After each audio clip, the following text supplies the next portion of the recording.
This is Mr. Impact Wrestling himself, Moose, and you're listening to the Irish Whip. Hookers? Hookers and Coke? Hookers and Coke, man. You're the only pro wrestler I know that wants to do this shit in the morning. Yeti, you're a f***ing moron. Put it this way, I think Sami Callihan might as well just change his name to Invader 1. I want to know why. Like, he can dodge any question. Like, I'll tell anyone that. You can tell me but I'm going to ask specific questions. Promotional consideration paid for by the following. WrestlingNewsSource.com. All the rest of you yahoos are out there dilly-dillying, you little wankers. We're actually receiving real wrestling news. This is Brett screwed Brett. Who are you to doubt El Dandy? Because this guy's a serious professional. Brett screwed Brett. Hold 2! Arm bar!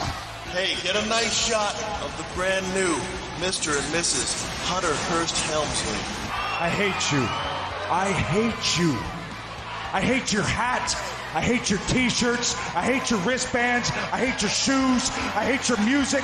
I hate the C Nation. I hate everything that you stand for. Sodas rule. Yeah, they do. What is up, TIW Mafia? It's Yeti. I'm hanging out here. I'm super excited.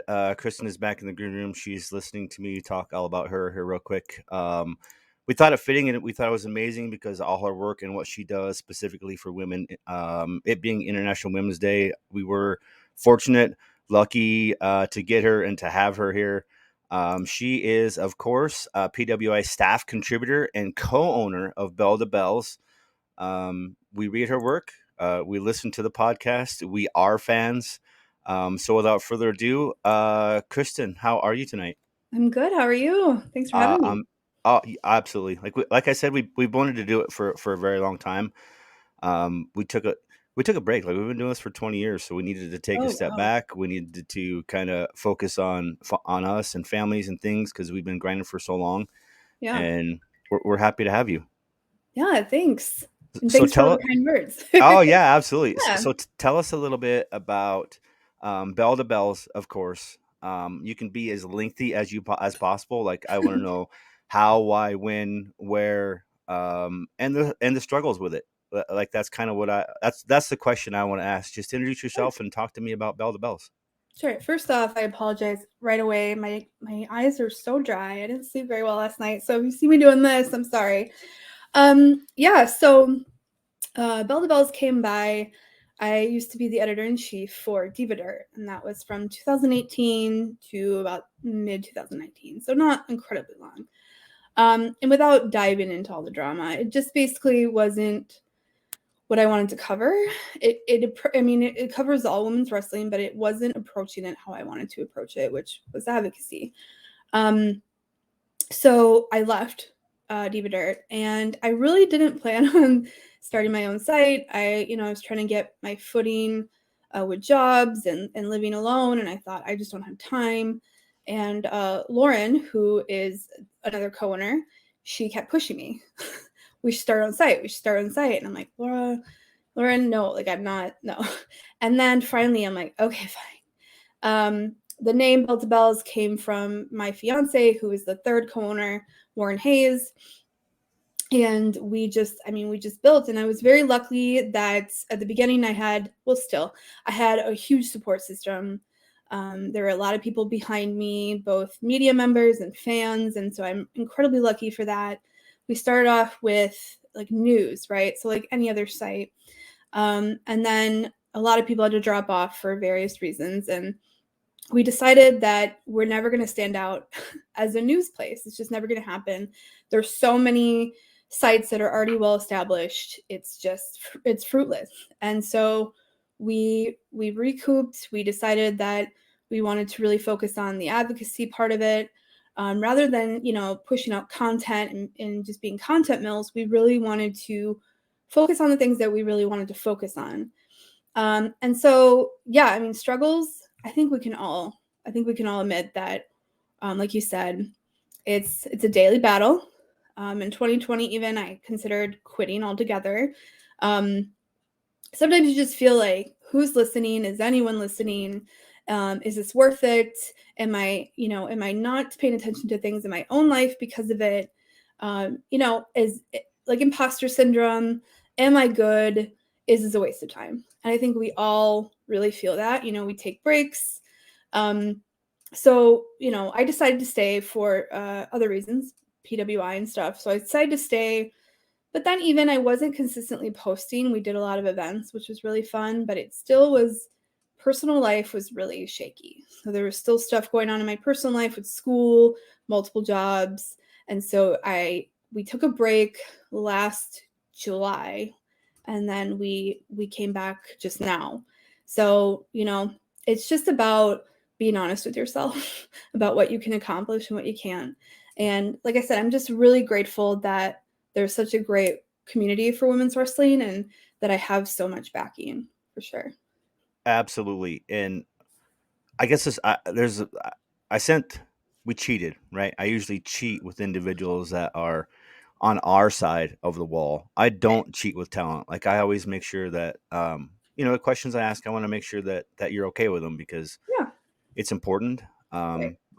But the one the one I left out is, like, when did you know, like, I wanted to turn kind of my hobby into a passion and then something that I want to make money at? Like, when did you come to that fruition? I'll be honest, I don't make a lot of money. None of us really BelltoBelles do, right? Zero money. PWI, there's some money, but that was never really, I mean, it would have been nice to have a job, but it was never really the end goal to make money, because you have to be honest with yourself around here. There's very few positions that you can make money, and typically they're not held by women. So I consistently started watching wrestling about 2014. And that was still the Divas era. And I've always been somebody who really believes in like women's issues and empowerment. And so I came in 2014, and while it's not, 1999 by any stance, I thought, what is going on here? The men are they have the spotlight. They're so well built. The Divas division their matches are getting cut. And if they have matches, it's like 2 minutes. I've never been one to I've never been one to criticize anybody's sexuality. That's totally up to women, but the focus was on that and not on their athleticism. And I think the Divas division got a really bad rap. And part of that was just WWE wasn't spotlighting them and wasn't giving that right image. And I mean, immediately I went, there's something wrong here. And I remember going around, wrestling Twitter and all the websites and just not seeing a lot of women. And the women that were kind of jaded. And I mean, it was clearly an issue that needed to be filled. And so I thought, okay, well, we could try. I was writing for not Daily DT. I was writing for another website for football. I was writing about Atlanta Falcons, and my editor there was like, "I see you tweeting about wrestling. Do you want to join Daily DT?" And I went, "Sure." And this was like 2018, so I'd been watching it. I'll admit I was totally one of those fans that didn't understand kayfabe at the beginning. I was like, I had this I just hated Alexa Bliss so much. But that's because I hadn't really established that these are people yet. Like, I wasn't in the business. I just responded to the characters. And so I joined Daily DT, and that all changed. And still, there wasn't a lot of women's coverage. And I'm lucky that Daily DT really was fair. My editor there was like, yeah, write about women's wrestling, write about what you want. And then I just, it was Diva Dirt. It was the same with PWI. I just put out tweets. Like, I want to write about women's wrestling, who's hiring? And it just sort of steamrolled from there. And there wasn't a lot of people. There's still, I mean, it's getting better, but there wasn't a lot of people that really spoke out about, equality and equity. It was like fan sites, which is totally fine, and that's great. But there wasn't a lot of specific podcasts or websites that were really focusing on that. And I said, you know what? This is something I believe in. I believe, I wrote for sports for so long, that this is something that I want to keep pursuing. So I enjoy it. Like I said, I wish I had more time for it. I definitely don't make a lot of money for it, but I think the passion behind everything is really what drives us, Right. Just not really, we don't ever really want to be in the know, but we want to be able to provide a platform to those that we feel are not only good talent, but good humans. Like we want to Right. be able to, I mean, for as long as we've done this, we've only missed one person that kind of came back to bite us. And that just, I mean, it wasn't really a reflection on us. It was just that person chose to make really poor decisions. So we're really careful about who we decide to have as guests on here when they're a younger talent, because that's a huge risk for us to have. And Right. absolutely, it's I think it's really important for anybody out there thinking about it that they find a platform, and yours is specifically unique. What's your favorite part of the PWI gig? What's your favorite part of that? I mean, covering women's wrestling, I think, well, I know up until, so Kevin, the editor, I think he got it like end of 2019, beginning of 2020. So like right before I started. And not that the magazine was bad before, but there wasn't a lot of women's focus. The women's list was 50. There wasn't the women's column. I mean, there was very little focus. And there wasn't a whole lot, if any, women on, I don't think there were any on the 500. And so he got on and he was like, look, we need to make this thing more indicative of the actual wrestling world of the fans too. And so when I came on, it was like, let's go. And I got a lot of opportunities, and that's great too, is he will just give us things that that sort of build on our already expertise, I guess you can call, which is not, I don't consider myself an expert, but he takes what we all consider our area and then gives us stuff. And I think probably the coolest part of PWI is when I get to do the women's now 150, right? I mean, I was there with that decision to make it 150 from 100. That was really cool. Part of my job as the co-pilot, as so-called co-pilot, is that I get to not only rank, but I get to bring women in the fold, whether that be on the ranking committee, the features. I get to, I mean, this year I kind of had the faint idea of what the feature was, and Kevin really, cemented it. But, and I don't always get the final say. I'll say that. There are a lot of people I think that are like, oh, she gets to choose the committee, and that's not it at all. I mean, I will suggest people, and I would say 9 times out of 10 they're picked, but there have been times where I don't get the say. But that's really cool. I mean, there are people who have read PWI their entire life, and we get to sort of bring them on and represent women in all, races, categories, whatever, and really get to use them to advantage of what they watch. So I think of Karen Peterson, and she is so smart on Joshi and New Japan and Japanese wrestling, and we get to really tap into that and take advantage. So that's, I mean, the women's 150 is always going to be the coolest part. And I tell Kevin, Shuri was number 1 last year, right? Right. And I said, if my career in wrestling ended today, that'd be enough. I could go on thinking, I got Shuri, part of, the committee got Shuri at number 1.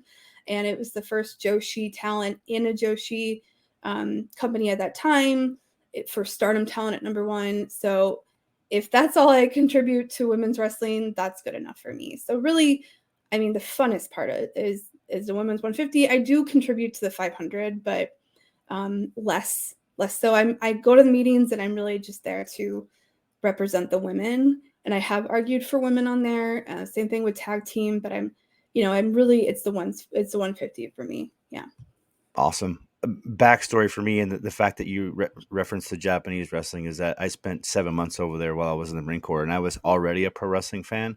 Yeah. So that was my chance to be able to really experience a lot of that live. And it is such a different atmosphere, and how they react to the talent in the ring, and what you're supposed to do and what you're not supposed to do. And later on, I became a huge Stardom fan, and that's where I fell in love with Masha. And Yeah. like it's people like that and people like you that are shining a light on so much talent out there that we really don't get a chance to see. And that, I mean, if you're subscribing to IWTV, or if you're subscribing to Fight TV, or if you're seeing them in GCW or Beyond or PWG, or whatever your pick is, it's all over the place. And does that make it, I guess, does that make it easier when we have so much access to the talent and the media? Because I can Sundays is my, like, that I spend all my time right now watching GCW and MLW. I don't watch a whole lot of the product that's on TV, just because I get more of the equality that you're speaking about in an independent show than I do on the stuff that's in there on television on a regular basis. It's just how it is. Impact even does a really good job for me. I got my buddy Mike Farrell from Chaos Theory Pod is here. Nice. He's hanging out with us tonight.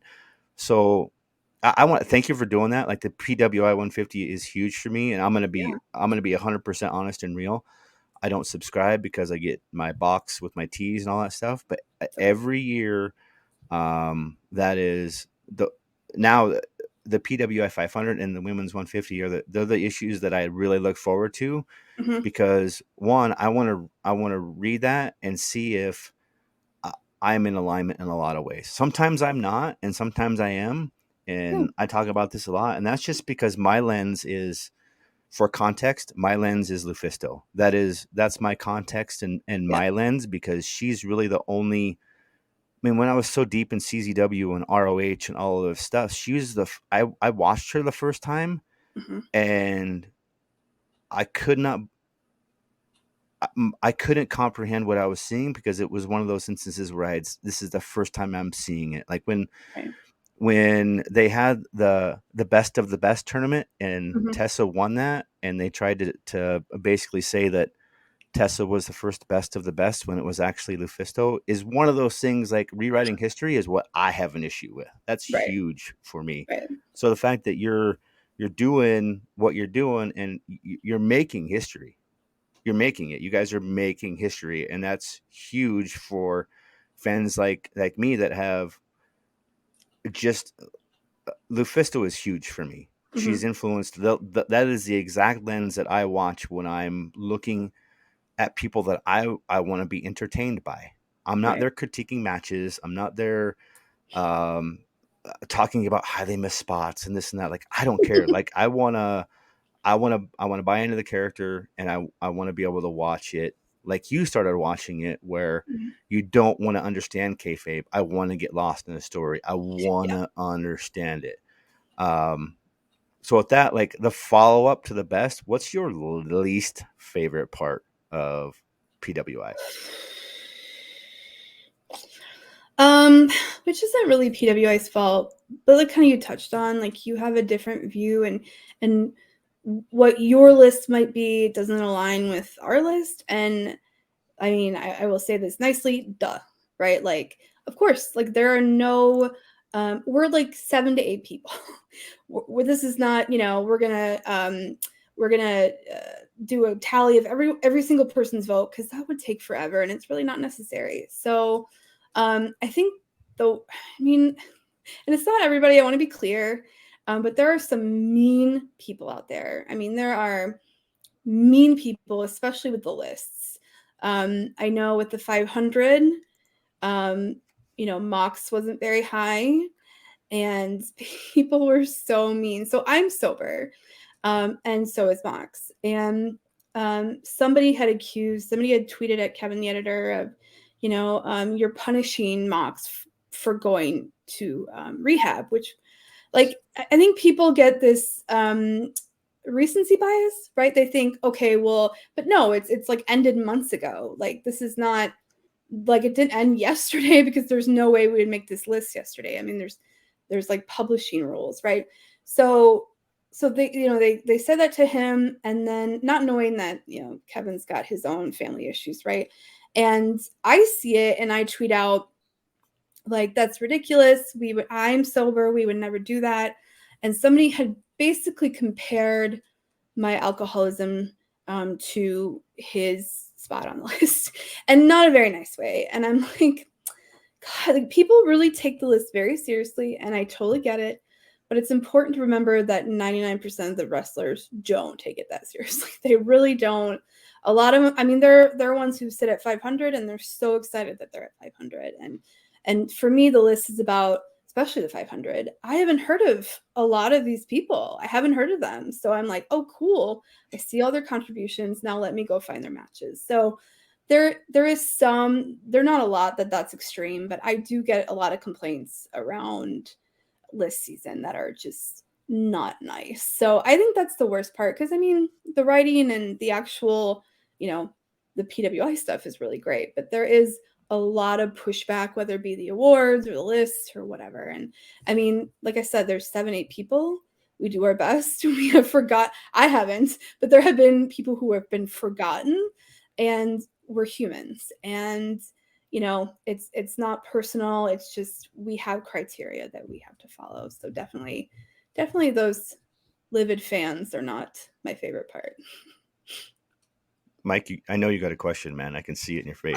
Well, it's not really a question. My thing is, I'm a big fan and big proponent now, especially having a daughter of women's wrestling. To the point that my first guest ever on my podcast was Jasmine Allure. Cool. Fantastic. Do you, and again, obviously I jumped in late, so I don't know what Yeti already asked, but do you foresee doing a women's only 500? I mean, I've done it for BelltoBelles. We have to be careful, because in the branding for that has to be careful, because we don't want people to confuse that with PWI's list. But yeah, I mean, it's definitely, because it can be done. And that's part of the reason why I did it for BelltoBelles, was because we wanted to prove to the people, there's not 500 women. Of course there are. So we wanted to prove that in a way, but it's difficult, because every year we're kind of updating these lists, and we have to be careful about it. And there are a lot of people who say, why don't you combine them? And I'll tell you, that's not very smart, because of systematic ways that women are being handled. They're never going to equal out to the men. The men are always going to rank higher because of, everything, right? Match time, titles, all that stuff. And so you're going to see less women. So eventually, I mean, when I started, it was 100, but before that it was 50. And then it became 100, and then it became 150. And every year it gets really hard. We're always leaving off people that were like, oh, this person's so good.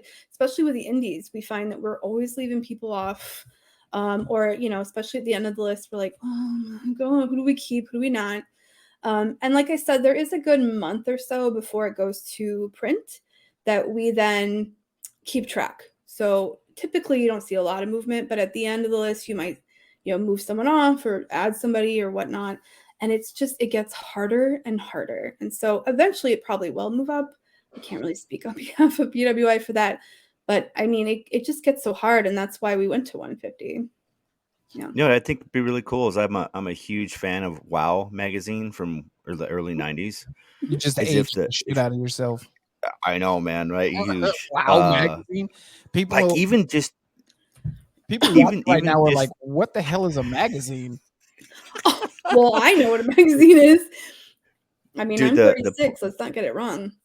Me too. The pull-out posters were in my son's room. I mean, that's what I look forward to. Is like when that WOW magazine showed up, he was like, I want the posters. Yeah. And anyway, the reason I bring that up is because do you ever feel like, or have you guys ever thought about, and I didn't put this on there because I just thought about it, have you ever thought about doing your PWI 150 and then a fan's PWI 150 and like a dual issue where one's on one side and one's on the other? I think, well, first off, when we do the awards, the fan awards, there's really not enough people that respond. I mean, it's really not that much, but there's always people that have this opinion, right? They got this opinion when the awards come out, but they're not placing the votes. And so I don't know. I think it would be really hard. I think people don't understand the criteria as well. I said, there's recency bias. I think you'd have to be very clear on the criteria, and then we'd have to go back and check the criteria. And I think that would be honestly a lot of work. And I do think if you're a fan out there and you want to make a list, do it. Like, I think that's great. And I think it's amazing that fans have the passion that they're going to complain about the list, because it means they care. And we all have our favorites, and whether they belong on the top, fans are going to do it, right? And so we have a very, very tight criteria. We spend hours and hours on these lists. We start off with a 4-hour call for women's 150, and then we have email chains and other calls and all this stuff. So I think it would be really hard, and everybody would have a different number one, guaranteed. Oh yeah, I think it would be really hard. There's too many good women. There's too many good wrestlers out now for everybody. I think the cool thing about wrestling now is it's kind of reverting back to the territory days, where indies are picking, like, Yeti doesn't have an indie to go see out in the frozen tundra that he lives in. Yellowstone, Montana. Yeah. But I live in San Antonio. I have Thunder Rosa's independent company. I have River City Wrestling. I have probably between 7 and 10 independent promotions just in my city. Yeah. That's not including the entire state of Texas. This is great. Yeah. So you suck. Do you see kind of a difference in what you're seeing from fans regionally? Like, do you see, like, okay, I'm a huge fan of this group from Michigan called the Death Threat Army. Okay. Do you see, like, when you interact with fans or you see on social media, do you see a more like, hey, this guy's from my AO, or he works Texas really well, or he does this? Do you see the regional pockets trying to force their guy up, or is it still like, hey, WWE and Impact or WWE and AEW are the go-to product?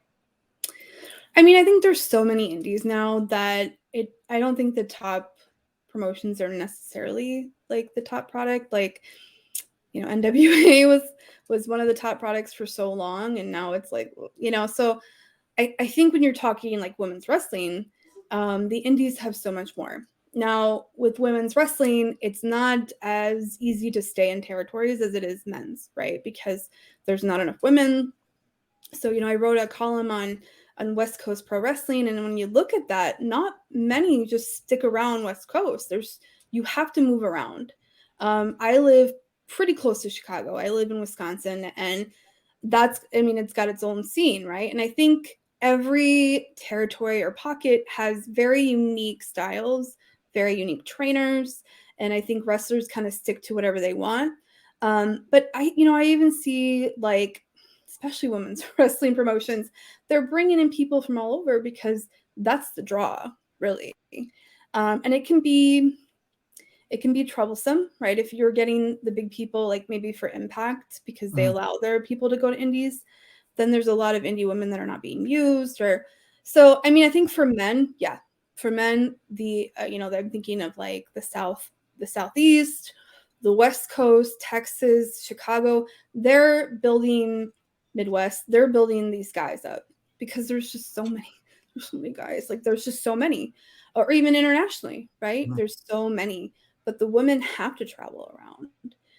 At least for the last like 5-6 years, there's just not enough matches. So, and I had talked to Ruby Reyes for my last column, and that's what she said basically was there's, the West Coast is very long, and there's not a lot of women's matches, and there's a ton of women wrestlers. So they have to travel. They have to go around because it's really hard for those women to stay in one spot. There's still a ton of work to do, even in the indies, to build more matches. So for men, yeah, absolutely, but not for women. Not for women. No. I think, it's so funny. I'm like Yeti. I was in the military. I was a wrestling fan in the military. One of very few that was open about his fandom in the military. But it was a different, like when I was in the military and watching wrestling, I wanted to watch Brock Lesnar, Bobby Lashley, the guys, the big whoop that ass kind of guys. But now I'm 36. I have a daughter. the style of wrestling that I like now is completely different. Like I love going and watching like the Renegade Twins, Lufisto, Lady Frost. Genocide is my daughter's absolute favorite woman right now. She loves Genocide. Yeah, I can see that. I think I think you're 100% right when you say everybody still has a ginormous amount of work to do as far as advancing women's wrestling. Mm-hmm. What kind of trips me out as just a fan, as somebody who does a podcast about wrestling, is the fact that like people saw women main event WrestleMania twice, and they still think women can't do it. And I'm like, you understand? They sold out the biggest wrestling show in the world. Yeah. So what do you think it's going to take for independence? I mean, if women main eventing WrestleMania isn't doing it, I don't know what will. But what do you think it's going to take for more independent promotions to put like a 3 or 4 women's matches on instead of maybe one? Right. What do you think is going to take to facilitate that? Well, it's the same thing that it would take for TV promotions for them to care, right? And I think, there's always excuses like from NWA, cough, cough, that there's not enough women. Oh my God, there's more than enough women. But it takes them to want to. And a lot of will say, oh, they don't draw, which I think for indies, it's harder to determine that. So I don't understand how any indie promotion could really say that. But I mean, they can obviously tell gate, right? And so like I think of GCW or PWG, like never has women on. They might have 1 or 2, right? And so there's no reason, especially when you think of PWG. I mean, Candice LeRae made herself there, right? Like she was fighting the Young Bucks. And so I don't get it. TV promotions though, it's so I feel like, like AEW, it's not easy, right? I'm not a promoter. I'm not gonna sit there and womansplain how to do this, right? Because there is no, I mean, he already padded the men's roster so much that like he'd have to let people go, and so you're also not using the women that you have. So there's really no easy answer, but it's all systematic. I mean, these are things that it's not new. And, I did stats for last year and nobody is getting where they should. I mean, it's so bad. I think like for matches, like for a percentage of total matches over the year, I think NXT did the best. No, one of the darks at 38%. That's the highest. I mean, and there was one, and I won't call him out, was 18%. Oh my God. Like 18% women's match. That's disgusting. And, you're right there. I think especially with WWE, their women are such stars in and outside of wrestling that like the fact that they don't think they can main event is crazy. And then you see AEW, just some random dynamites, and Jamie Hayter and Cheetah or whoever is pulling it out, like just insane. And so I think when people say women can't wrestle, I think what's happening is main events, their bias and their opinion is showing, and that's okay. You don't have to like women's wrestling, but then don't say they can't do it because they have over and over and over again. So yeah, I mean, there's no good way. I don't mean to interrupt you, but here's where I think it starts at the top. If you're going to look at the top, my opinion, WWE stands at the top, followed by AEW. You can throw Impact, MLW. You can throw the tier goes down to the independents, whether it's Beyond or PWG or Defy or wherever. Like you have your territories, ROW down in Texas, all of that. You have that. But I think it starts at the top when you have as much money and who you are as the WWE, and you have focused so much on being the pioneers. Like I didn't miss an episode of NXT for 5 years, and I watched Bayley, and I watched all of the 4 horsewomen just mature. And yeah, they were at first it was like, man, it was cringeworthy at times. It really was. But being able to watch them mature and become legitimate superstars now, why have they not taken advantage of that and have an all women's show? Like just do it on the network. Just do it on the network. I mean, I don't know if you're worried about, is it going to work? Is it not going to work? It's absolutely going to work. It is 100% going to work because you can focus people say pro wrestling saturated. Yeah, sure, it's saturated. But if you are a fan of that, you're going to watch it. You're going to invest in it. You're going to understand the opportunity that exists there, especially since they don't do. This may be wrong of me to say, but it's all intergender matches. They can't do them in the WWE, and I get it. I understand it. Like I absolutely get it. Mm-hmm. I agree with it in a lot of aspects. Some of the parts of it I don't like, because I enjoyed watching, Masha and GCW go in the ring, with a guy, and that's just kind of stuff where it breaks down stereotypes, it breaks down walls, it breaks other things, but also kind of encourages others. So it's tough for me, but I don't, for the life of me, understand. I'm gonna get off my soapbox. Why a company has not yet decided, even if it's just an hour, let's see what happens. Let's see what happens. Like, well, they did that. I mean, what am I wrong? They did that Evolution show with WWE. That was, they had big names in it. They had big superstar women names, but the show was booked like shit. Like the orders of matches didn't work. It didn't flow. Like their first match, banger. Second match, not great. Third match, banger. And then it was like off and on the entire. So I think the NWA one was not horrible because Mickey was amazing. Mickey was booking it. I think if you're going to do an all women show, it has to be booked by a woman. Because as a man, look, Triple H is one of the greatest wrestling minds in the history of the business. It's been said by millions of people, right? Mm-hmm. But if you let Triple H book an all women show, it's going to look like a men's show. Yes, because 100%. Triple H is a man, and he wrestles a certain style and he books a certain style. Now, I will say, in my opinion, he's the best booker of women's matches in WWE's history. Mm-hmm. Period. The way he built Sasha and Charlotte and Becky and Bayley, Ember Moon, Asuka. I mean, Triple H has booked him the best. Mm-hmm. I think what it's going to take, just in my opinion, is it's going to take Mercedes Moné.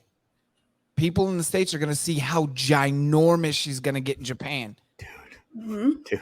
Because Tony Khan's watching, Triple H is watching, Impact is watching, whoever owns Impact now is watching. They're going to see that international pull, and they're going to be like, oh, fuck, we are missing out on millions and millions and millions of dollars. Because when she when she went in and made her entrance, just her debut, it was the biggest thing in wrestling for like a week. Yeah. A woman did that. And she's only wrestled for one other company. But she, off the power of the hard work and the ass kicking and the traveling and marriage and all the stuff that she's been through to Japan, she's the biggest number one name in Japan right now. Mm-hmm. And I think this is her first time wrestling in Japan. How insane is that? It's insane. She's the biggest thing almost in the entire country. Mm-hmm. Because Bullet Club has pretty much gone away. Yeah. So, Kristen, do you think that somebody could do like a show? Could it be successful? Do they have, I mean, Sarah Del Rey is huge. I mean, that's, if I'm going to have anybody do anything, she's going to be the head of it for me.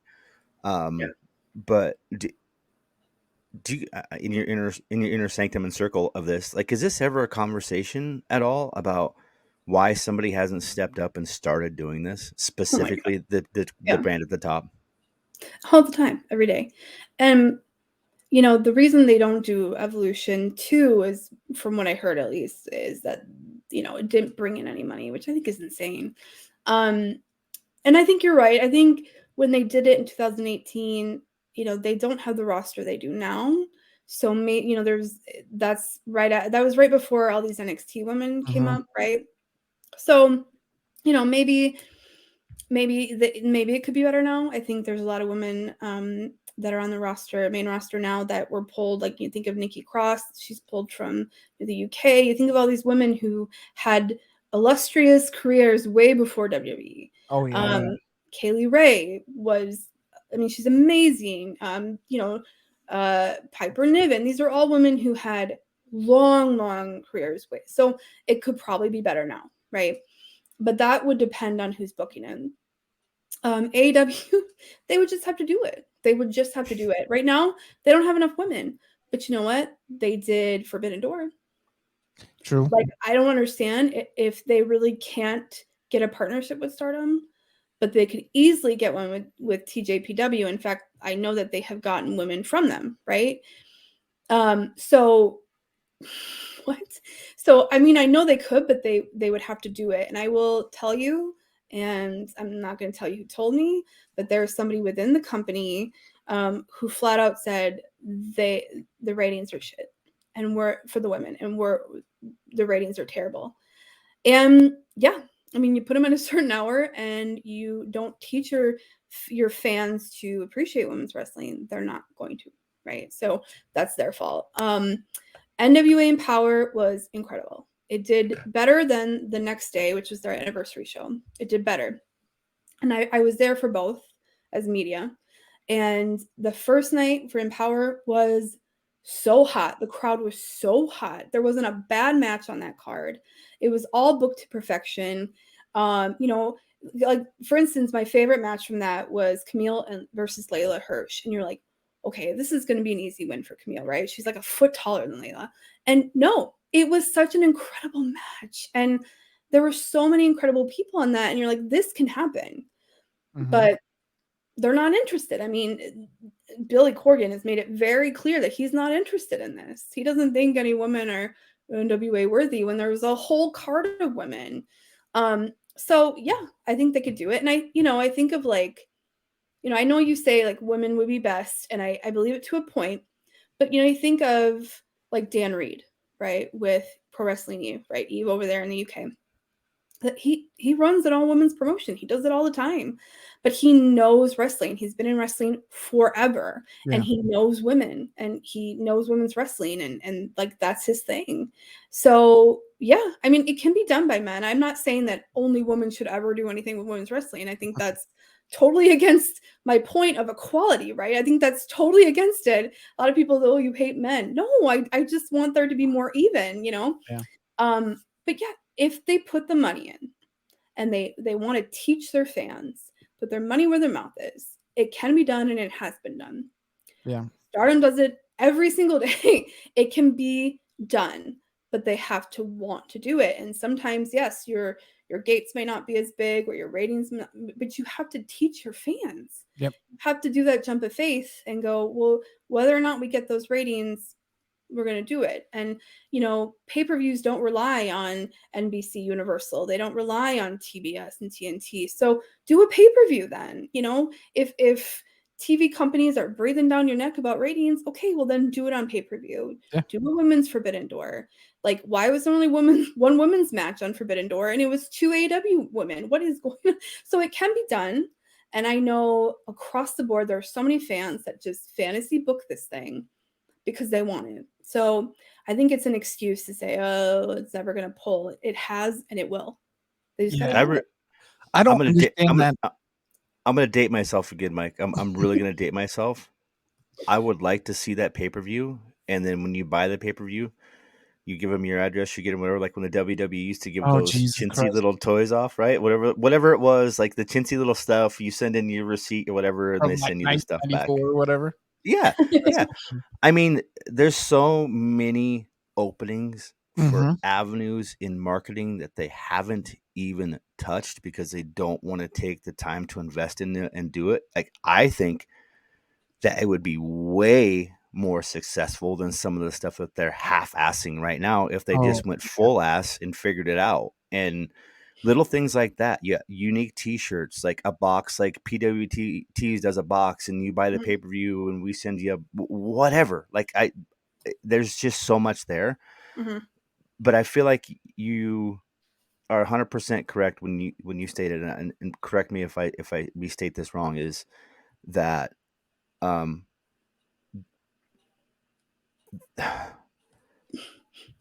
the money isn't there, right? So I understand now it's a publicly traded company. There's that, but you hit the nail on the head, is that there's not enough of us, right, Yeah. making the clamor. There's not enough of us asking for that. And it's not because we're not here. Like we're here. We want to see these matches. We want to watch them happen. Mm-hmm. But I don't think when the rubber meets the road, like we're all fantasy booking this, like why aren't we out there on Twitter like, hey, where's our next women's revolution? Where's the next thing, right? I'm going to say George Carroll in NXT. Where's our next thing, right? So I think it's on us a lot, and it's an honor. Again, I'm going to keep repeating this for you to be here, and because girls get left out of a lot of shit just because they're girls. And I'm a preschool teacher, so my job is to make sure that these kids, as they grow up, are kind, are caring, and understand they can be whoever they want to be, whenever they want to be it, and not put a label on it. Mm-hmm. But this may come off as brash, but the carny in pro wrestling is still there. Yep. Oh yeah. The good old boy system will always be there, and I think it's going to take a very strong group of women, and I think Mickie James doing what she did and booking it, and some other of these females at some point, if they want to, they'll find a way. But to be able to have that platform for people like Mickie James and Sarah Del Rey to impart other parts of their knowledge base to the next generation is only going to make this product better and better and better. And if a company isn't smart enough to see that, then it's hard for me to support. That's why I spend my weekends with GCW or Beyond or Defy or wherever I'm at, because I want my pro wrestling dollars to count. And there, I know they count. Like when they make it, that's great. You're on pay-per-views, you're doing this, you're doing that. That's awesome. But are you still reaching a hand down to the people that are down there? And I don't see that from the men when it comes to the females in this business. Well, I think you got to think about a couple things. One, anybody in AEW who believes that the ratings aren't there should be fucking fired. I mean, 100%. I was in the Alamo Dome for Thunder Rosa versus Britt Baker in the cage. That motherfucking place went ape shit when Thunder Rosa won. I mean, I've been to a bunch of wrestling events. There was 15,000 people there. The mariachi music hits. It's in Texas, so everybody's hooting and hollering. We love it. Rosa comes out.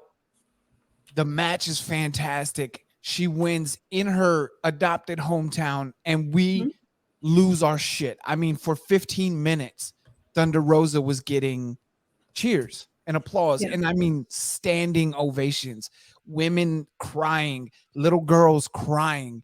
Like, that's the thing I don't understand. Anybody who says women's wrestling doesn't draw ratings is full of shit. Because I can name you 3 examples right off the top of my head that are better than almost any men's match I've ever seen. Yeah. Bayley versus Sasha, the Iron Woman match. Amazing. I mean, my favorite. Fantastic. Trish and Lita, when they main evented Raw, historic. Absolutely historic. And then the Mickie James, Trish Stratus WrestleMania match. I mean, those are just off the top of my head. Like, I don't understand it. And, and again, it's not like I want to take away from men's wrestling. I still love wrestling in general. Me too. But I think right now, as a fan, I see women out here hustling so much more. And, hey, I got new merch. Or, hey, here's my 8x10. Or, hey, here's this. Here's the show I'm on. And some male wrestlers, it gets like this in every job. We knew about it in the military. Some male wrestlers are just lazy as fuck and don't want to promote anything. And I'm like, dude, you're not begging, but you're asking to be put on shows. And then you're not promoting the show. Yeah, that's weird. Why would I book you? You're not doing anything. And I think it's so insane. I think we're on a better path because I think with Hunter in charge of WWE, I think the good old boy system is going to shrink because he has 3 or 4 daughters. His wife is still, was until she resigned, was the most powerful woman in that company, right? Like, I'm not saying Triple H is a feminist by any mean, but I think he's smart enough to understand what he had with Bayley and Sasha. He's smart enough to understand you could put Becky Lynch against anybody and that match is going to bang. Yep. He's also smart enough to know that if you tease intergender stuff, like when Baron Corbin hit Becky Lynch with the end of days, he's smart enough to know, oh shit, they might be doing it. Let me tune in a little bit longer, right? I think things are changing, but I do think, organizations, publications like PWI, when they do women's list, and it's specifically women, right? I think it gives a chance. Like, I didn't know who Max the Impaler was. I didn't know who a bunch of people were. And now, anytime I see, whether it's GCW, and I don't watch GCW because I'm not a deathmatch fan, but I don't care where she's at. GCW, Japan, local indies, like, I'm gonna watch Max the Impaler, and I learned about it through I learned about them through PWI. I want to get their pronouns right. I was gonna say, yeah, you got it. Thank you. But they being 47, that's hard for me, and I'm just gonna admit it. That's a cultural bias that I have, and I'm trying to learn it. So good job on you, Mike. For me too, but yeah, it is. It's hard to learn. It is. And I want to be, obviously I want to be as inclusive and language inclusive and pronoun inclusive as possible. Yeah. But I think you have people like Maria Kanellis, Mickey James, Thunder Rosa, Jazz, who also runs another independent promotion out here in San Antonio. You have these women who are out there who are like, all right, look, if I just leave and I don't impart my knowledge, wrestling's going to go away, or it will go back to being an all boys club. So you have these, what's cool in bigger wrestling markets like a Texas, because Texas is ginormous, is you have the ability to see somebody like a Dulce Tormenta from El Paso. You have Jasmine Allure coming down from Austin, Maddie Rankowski. Like, you have all these women that are interchangeable throughout the state. And now you're starting to see him. Oh, Maddie's on AEW all the time. Genocide is in NWA, like the Woad, like all these people. I think there's so much work to do. So much. I'm sick of seeing 30-second women's matches. I'm over it. It's so dumb. But I think we're in a better place than we were when any of us started as fans, right? I mean, significantly better place. Yeah. But like you said, the carny is still a thing. And you still have some wrestlers who feel like they can get away with whatever they want in locker rooms and talk to women or even other men however they want, and the sexual harassment and all the problems that go with wrestling. I think what my favorite part about this whole kind of revolution of women's wrestling is we're starting to see scumbag carnies get held accountable for being scumbag carnies, whether it's a promoter or wrestler, a fan, doesn't matter. And as a dad with a daughter who she loves wrestling, that's what I want. I want it to be family inclusive. I want it to be somewhere that I feel like I can take my daughter to be safe and have a good time. So I think I said all of that. Sorry, I like to hear my own voice. That's okay. That's all right. I said all of that to basically say, like, I kind of agree with both of you guys in that I think there's way more room to be expanded. I think if you do it right, you could run a women's only company in a really big market if it's done right. So I think we're on the steps, but I think I think we as wrestling fans, Yeti, it comes to me and you more so as men, right? Because agreed. It's the men who aren't watching women's wrestling. It's the look at demographics for WWE. Their target demographic is 18 to 49 men. Higher spending power, advertising, all of that stuff, right? That 18 to 49-year-old audience, unfortunately, isn't hyping up the women's matches because like you said, AEW and other promotions aren't pushing women's wrestling. AEW runs women's wrestling like WWE did 30 years ago. Mm-hmm. It's your intermission. It's time to go get your popcorn. It's this, it's that. And I'm like, you have Ruby Riott, you have Sheeta, you have Britt Baker, you have all these women that I could name that are legit headliners. Like if they go to WWE, they will be banging on pay-per-views. Mm-hmm. And you're like, I don't get it. I just don't understand. And a lot of that, like I said, Yeti, is on guys like you and I, old school, over 30 years old. We need to, kind of put out on Twitter like, hey, this is the women's wrestling I'm watching.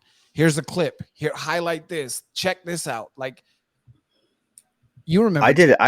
I looked back at our interviews, and we are pretty even. Yeah. I think we're actually heavily weighted more towards females than we are males. I haven't looked through all of it, and that makes me feel good. Because not only, and this is my kind of one of my last questions for you, Kristen, is we didn't get to all of them. We never do. Like I asked 2 or 3 and then we just go. That's okay. Is like we want to talk to good humans, Mm-hmm. and we also want to talk to good talent. Mm-hmm. Are there people that you have had the chance to, like, this is your chance to be a homer, right? Are there people you look at and go, you're a good worker, but you're an even better human? Are there people out there like that you can be a homer for, or are you not allowed to do that? No, I am. I thought about that question, and it's like, I can think of, like, it'd be easier for me to say, who is it? Not that I'm going to do that, but it would be easier for me to say, who is a troublemaker? And that's like, maybe they say some ist stuff, right? They're like, they just don't have good values, or they don't have values that match mine, or, they're not safe in the ring, or they sit on Twitter all day, every day, and just bash other women. Those are the people that, like, okay, but as far as, like, I don't know, I feel like all women have to, well, most women, if they're smart, especially in the indies, they have to almost be good people, right? Mm-hmm. Because most people are not, most promotions are not going to hire you if you're a piece of shit. Like, you see Tessa Blanchard, right? She fell off the face of the earth, right? So most promotions, they don't want that kind of PR mess, right? They don't want that. And whether or not they like the person or not, they just don't want it. No one's going to come to your show. So I think women in the business, especially in the indies, have to be at least polite. They have to be good people. And, I really pick through women, right? Like I do interviews. I will get quotes for various stuff. I highlight women. So I do a lot of research on them. And I've never ran, well, once, but I've never, like, I don't talk to her anymore, but I've never ran across any woman that really gave me a big deal, like really gave me trouble. They're all so grateful for the exposure, especially indie women. Every time I do a column or a feature, especially in PWI, these women have been reading PWI since they were little. They're so happy. And so when I give them a spotlight, they're like, yes. And so, you think of Billy Starks, right? She's incredible human being, so young, but just really, with the big Starks brand, really pushes positivity in wrestling. That's a big thing for her. And, she's so young, and she comes from a generation where I think that's really key, right? Like maybe in millennials and older, like we're just whatever, but we're dicks. That's just call what it is. I'm a dick. But that's a generation. Or you think of like Riley Shepard, who anytime we did anything with her, where she was on any list or we interviewed her, anything, she would DM me and go, oh my God, thank you so much. To Gail Kim, who has looked out for me before, who has DM'd me and said, look, just reword this tweet or something. Like, I have never really talked to a woman who was a real dick. Even the one I'm thinking of who is kind of a dick, when she talked to me, she wasn't a dick. It wasn't until later.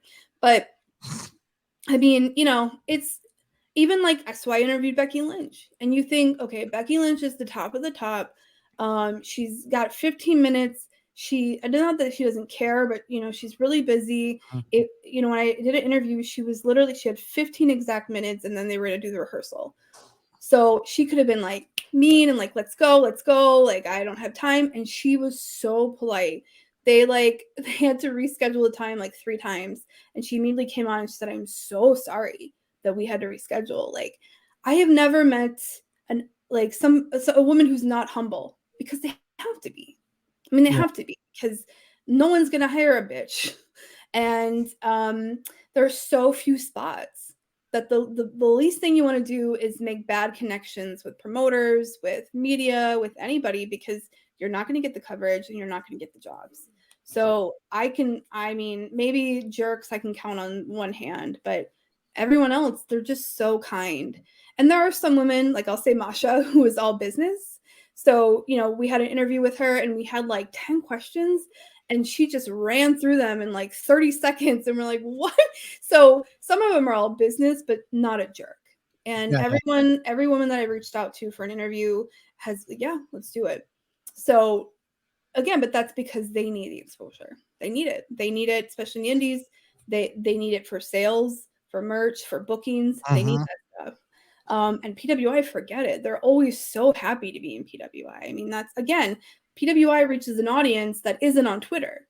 These are like, I don't want to say, they're basic fans or anything, but these are fans that read magazines. There are fans who don't know who they are because they may be not watching GCW or Beyond or anybody, that's really important to these women. So yeah, I mean, I could list a million, but I think they're all pretty great, frankly. Maybe it's a cop out, but no, it's not a cop out. I don't think so either, because the one bad interview I've had, I don't even care about calling him out, was Nick Aldis. I mean, he was a straight dickhead.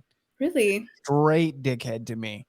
Like anytime I would bring up Mickey, it was, I don't want to talk about that. Or this was, in matter of fact, this was after they promoted in St. Louis for Empower.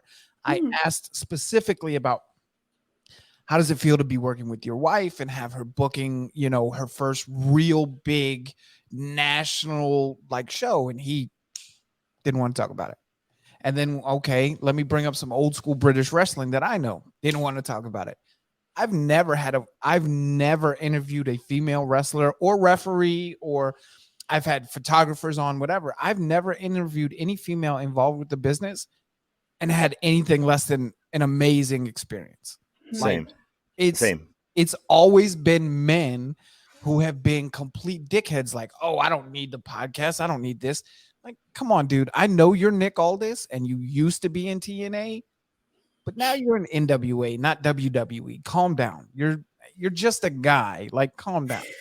I'll say, I mean, he could have, so knowing now about how Billy Corgan was just kind of an ass to Mickie James and everything, and then you hear, Tony Khan paid the way. And I mean, everybody was giving them a lot of shit for doing this show. Yeah. I will say I have worked personally with Mickey and Nick Aldis on websites and stuff. And I will say on a personal level, they are super sweet.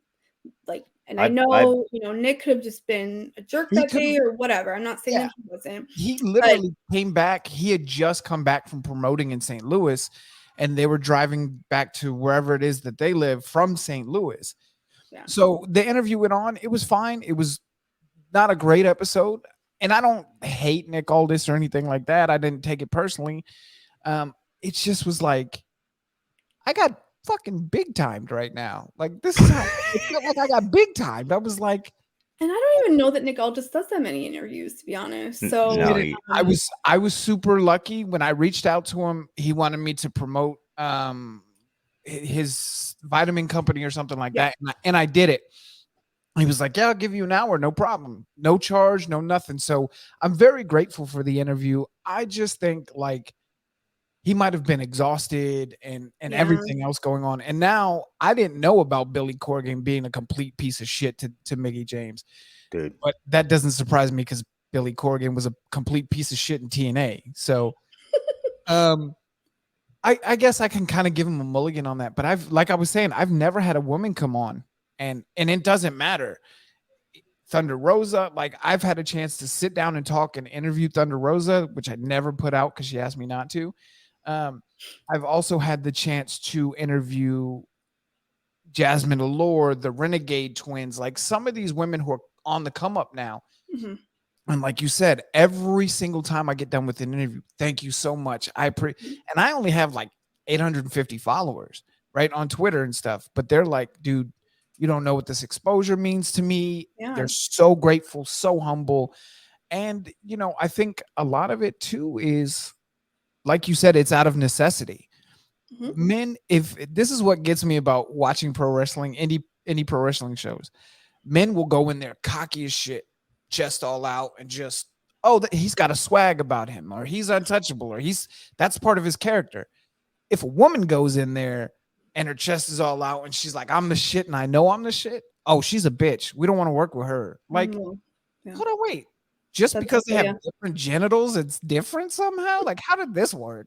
Mm-hmm. It just, it bugs me out. But I'm so glad there are people like you, and I'm so glad there are organizations like yours that are pushing and kind of making the way for women to hit the main event scene and hit the main, not even just the main event scene, but the bigger wrestling scene in general, mm-hmm.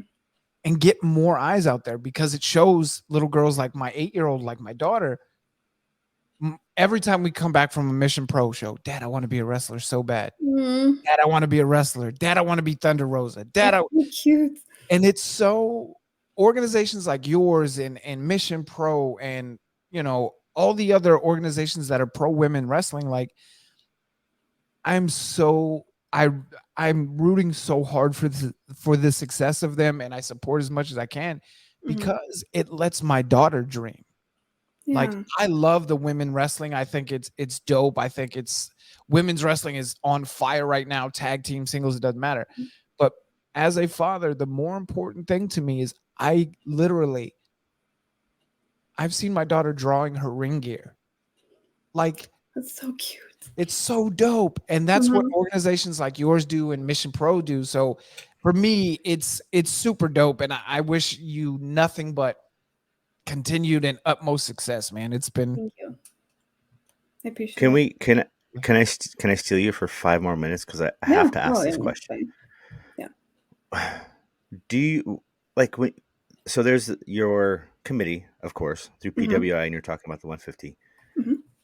How, because we always have this debate, JP and I, and Mike, and we have this debate, like, how do you establish criteria, and then how do you break that down in PWI? Is that something that you can talk about, or is that? Oh yeah, no, the more people that understand the criteria, the better. I'm a huge fan of criteria, because I'm definitely type A, and I want to be able to compare things and not use my cultural biases and lenses to be biased towards my favorites. So can you, final question really is, like, can you touch a little bit? And I swear to God, I'm not going to ask a follow-up, because I could probably we could be here all night. Mind. I mean, what am I missing on Dynamite, right? The one woman's match. It's fine. Yeah. These are the new Wednesday Night Wars, Irish Whip versus AEW.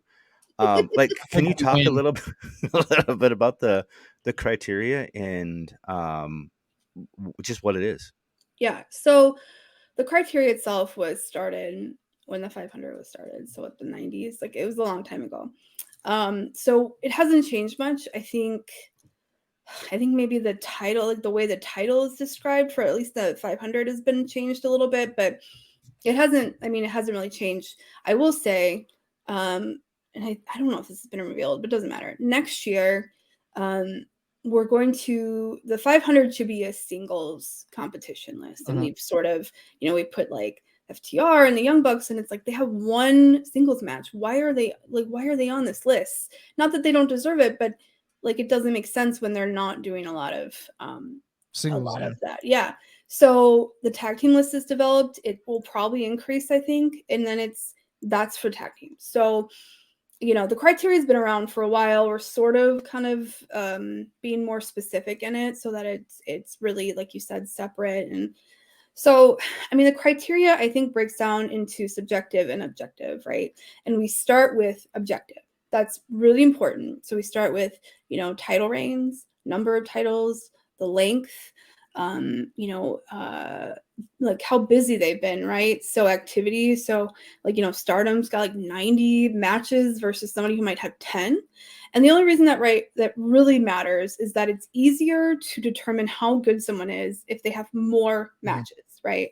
So, and that's the same thing with strength of competition, which means if Stardom is fighting someone's fighting, which was Shuri, right? Every single person on the roster, it tells us, okay, she's better than every single person on the roster rather than somebody who just fights the same people over and over again. And that was sort of the reason for Shuri over Bianca. And it's not Bianca's fault. She doesn't book the matches. But, if you're fighting the same people over and over again, how can we tell how you've grown or whatnot?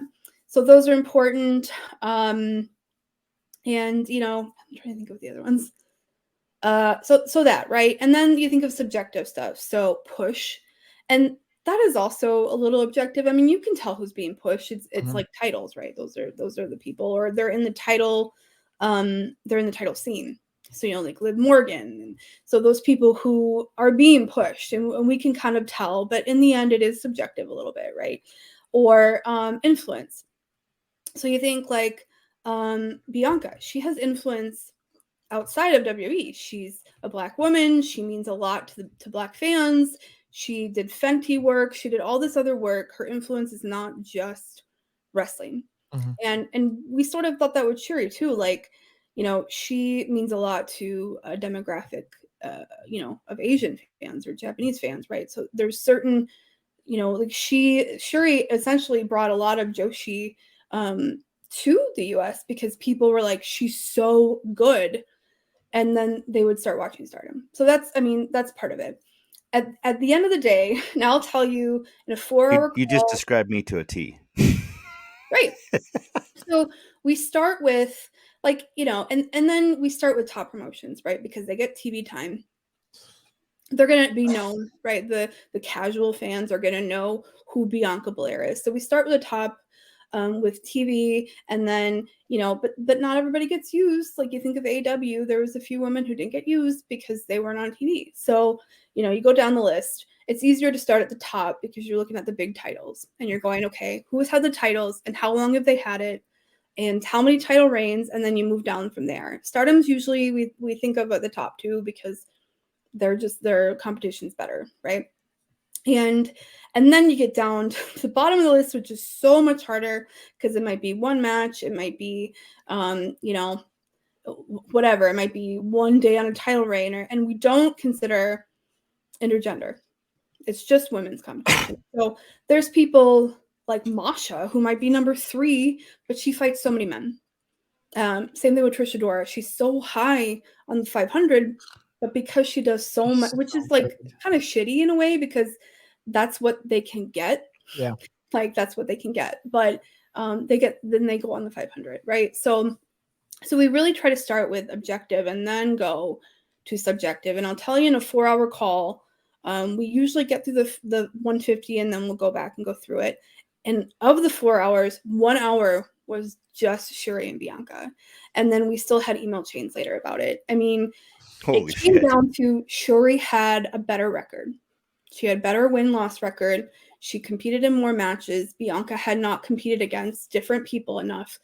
But her influence was so strong that was her main argument. It was like, okay, numbers versus influence. And we discussed it for so long, pros and cons, devil advocate versus who we want. And I'll tell you, I wanted Shuri for a lot of reasons, but it just came down to numbers. And I think at the end of the day, that's what you have to go with because that is objective. It's not, we think this person was pushed extra great. Yeah. And it may not be obvious that they were. So, and in the bottom half of the list, it's almost all numbers because these are indie women that maybe not be on TV. So you really have to go by numbers and title wins and how have they been all over the place, that kind of thing. Like there was a few women who, they went to the UK for the first time. So that's huge, right? But yeah, I mean, we take the criteria very seriously. There are a lot of people who think that we just meet for 30 minutes and we just run a list and that's it. And oh my God, no. I mean, it is a whole month of going back over that list.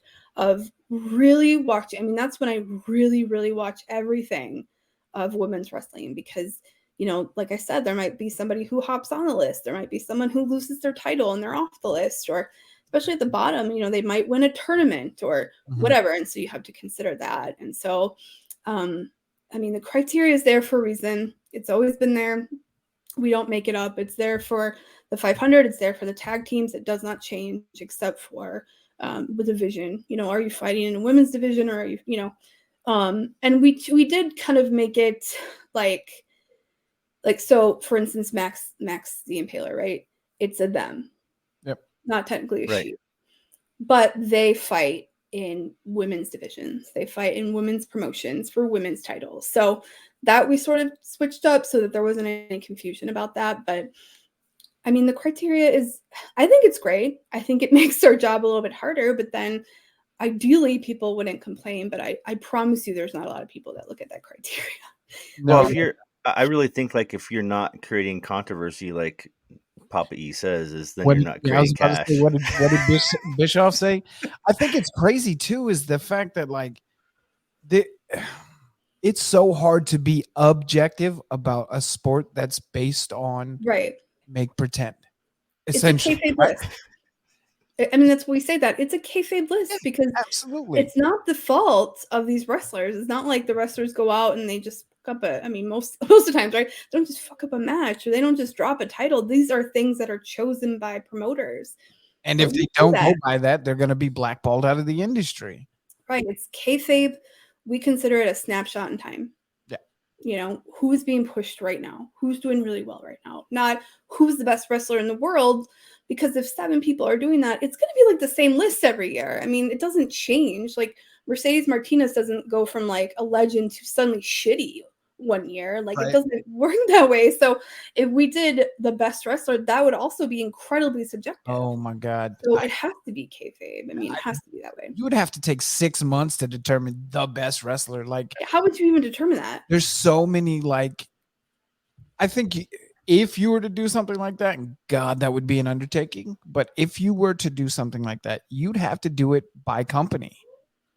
And you'd have to do kind of like, okay, this is the best man, woman in WWE, TNA, ROH, even though they're AEW, but whatever. And then the problem with that is your indie wrestlers get no account because they can't hold a mark to Bianca Belair, who's wrestled in front of 130,000 people.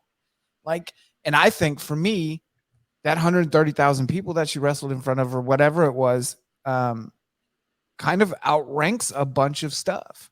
And that 130,000 people may not matter to you as much as it does to me.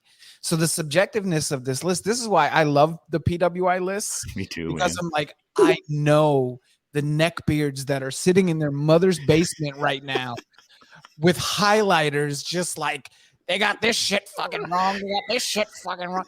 Like, it is, dude, you are essentially getting pissed off about ballet, like about choreographed sport. And you're being shitty to people because they're giving their opinions, subjective or objective. That's kayfabe. About a sport. And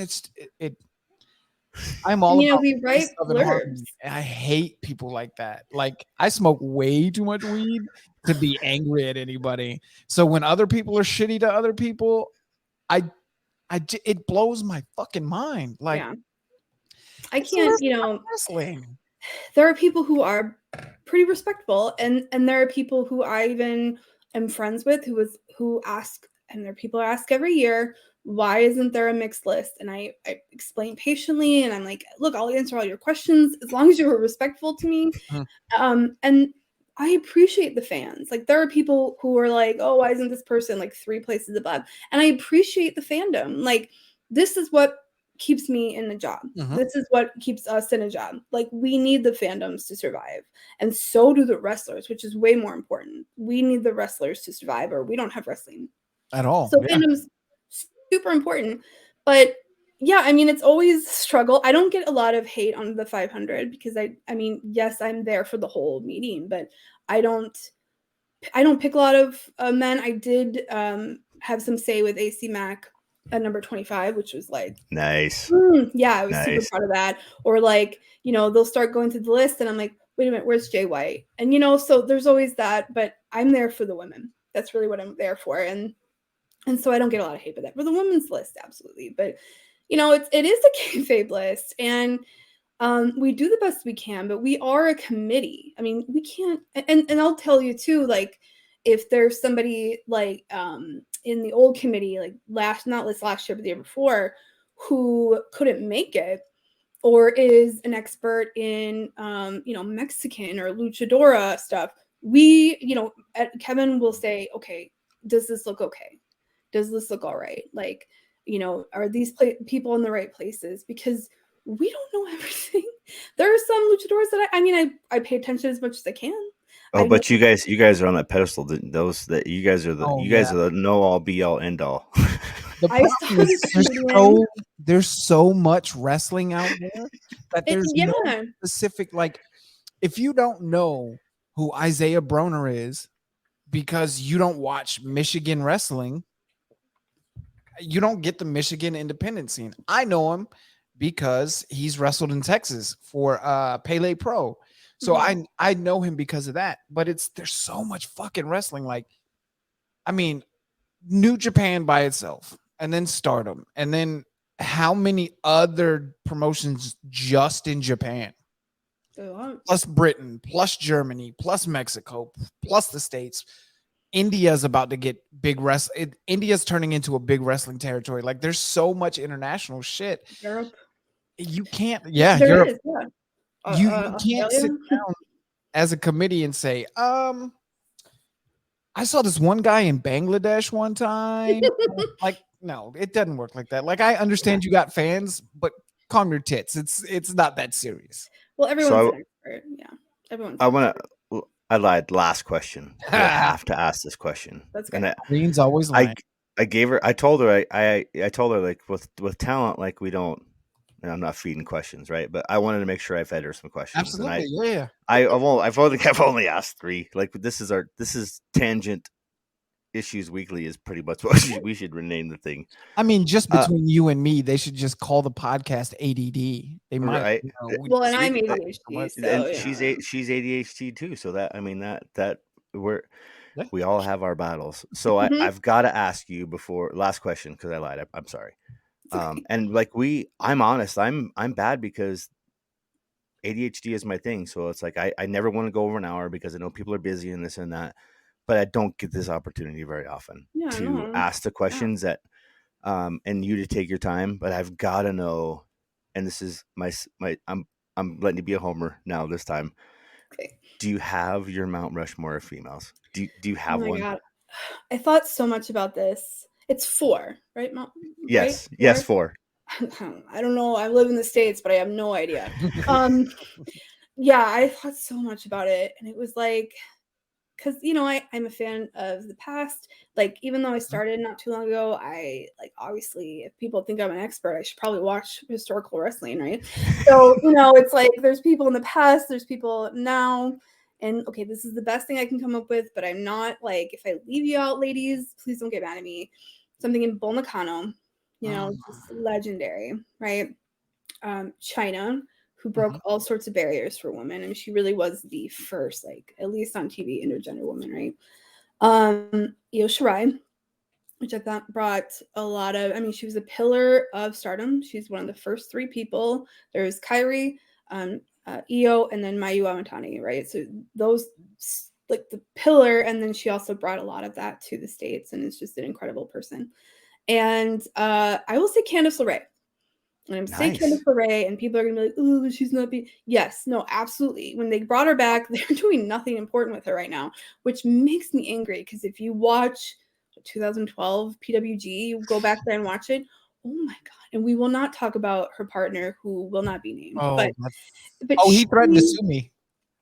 If you just Google Candice LeRae and PWG, the first thing you see is just blood covering her, and she kicked the ass of the Young Bucks. And I think she was paired up with Chris Hero for a while. And she's fought Kevin Owens. Yes, yeah. She was just killing all the men everywhere, just killing all of them.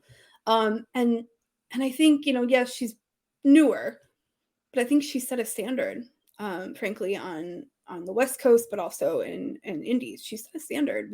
She was intergender before a lot of women intergender, and Lufisto too. I mean, if I had a fifth, Lufisto is incredibly important, especially in Canada. As far as women's wrestling goes, she broke a lot of barriers there too, and yeah. But I think Candice LeRae would probably be my fourth. And it's so hard. Yeti, what about you? First of all, I want to say thank you for bringing all that stuff about Candice LeRae, because I don't think she gets nearly the credit or the chances. And there's so many things as far as Japanese pro wrestling and how when they come to the States, they're not properly used, especially females. But to answer your question, mine is, I've thought about this so many times, and it changes every so now and then, and it just happens. It's Sarah Del Rey, Lufisto, and I always waver on my fourth, but for me, I think the biggest one that made this new happen is Charlotte Flair. Like that's my four, and I put Charlotte on there. Not to discount anything Candice has we missed done. one of yours because you froze. You said 3, so there's. Oh, I did. Oh, I'm sorry. Who's right before Charlotte? It's okay. Sarah Del Rey, right? Lufisto, right? Mickie James. Okay, and then the other one is Charlotte Flair. When I think of professional wrestling and is the catalog that I've been able to watch. China was great. Like and you're right. Like this is the hardest thing for me to do. Is China is usually on mine or it's somewhere on there. But when I think of body and work, and hers was cut short, that's my criteria, right? Right. So that's mine. So Mike, what do you have? Like a Mount Rushmore? Do you? I have. So my number 4 is Hamada. I love Hamada. I watched her when she was in TNA. Holy fuck, that woman did magical shit. Like she made that six-sided ring. I mean, it was her bitch. Like it was like she was an artist and it was her canvas. Like I love Hamada. Mickie James is on there for me. Jazz is my number 2. Nice.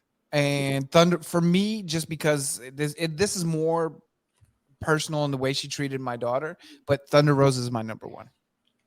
Thunder Rosa is a great human being. She's, oh my God. So we went to a Mission Pro show and my daughter painted half of her face like Thunder Rosa. And the entire night, anytime Thunder Rosa would see her, she would pick her up and give her a hug and be like, this is my friend. Thunder Rosa, like, that's why I love Mission Pro so much. You're not getting bullshit. Like there was, so they do it in a little Salvation, not a little, but it's a big gym, but a Salvation Army gym. Yeah. Literally 10 seconds down the street from my house. And there was a male wrestler, because they're starting to feature more male wrestling on their cards as well. Yeah. Talk about two sides of the coin tonight. Yeah, no shit. But they there's this male wrestler who, and I don't know who he was. I think he was a trainee for Hybrid. He said something that was like super inappropriate for families. And, I'm pretty forgiving on language because I like the word fuck a lot. But when there are 6, 7, 8-year-olds, 9-year-olds there, like kind of pay attention more. And Thunder Rosa literally came from their gorilla position, pulled his ass to the back, like over by the gorilla position where me and my daughter were saying. And she literally was like, look, you're a grown man. You do whatever you want, but this is my show. And it's a family-friendly show. Entrances, there's no cursing in women. There's no cursing in anybody's entrances. We do that for a reason. She was like, look, this is your one. And like, I'm not mad at you. I'm paying you, whatever. We have a business relationship.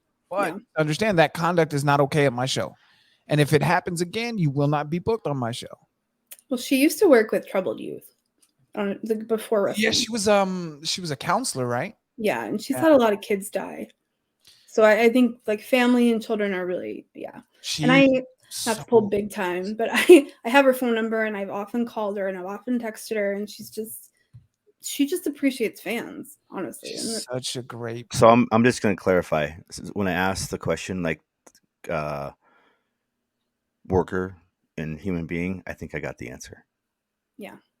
Yeah, It's absolutely. amazing.